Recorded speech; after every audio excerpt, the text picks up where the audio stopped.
Alright, welcome to my Autodesk Fusion machining course. I'm Kamal from Haas CNC, and in this series I'll show you the real workflow.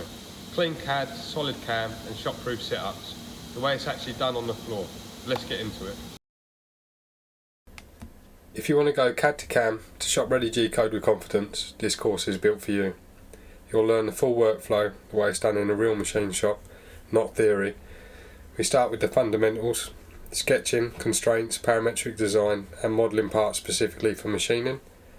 Then we move into CAM, creating proper setups, building tool libraries, running simulation and programming both 2D and 3D toolpaths. After that we'll step into multi-axis, understanding A, B and C, work planes, 3+2 positioning, and introduction into simultaneous 5-axis.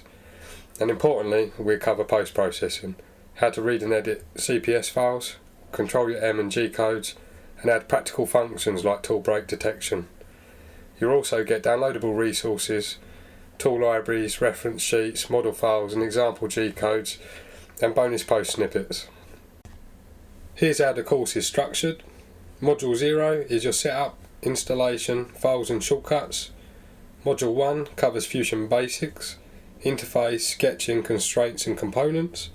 Module 2 is modelling for machining, parametric workflow and machinability.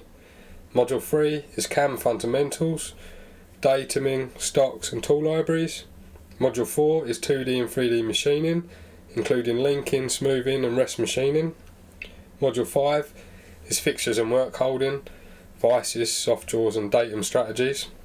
Module 6 is 4th and 5th axis, orientations, multi-axis setups and demo part.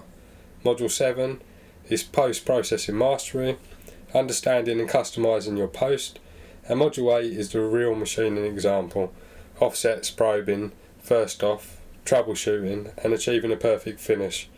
If you want to machine better parts faster and actually understand what your code is doing, welcome to the course.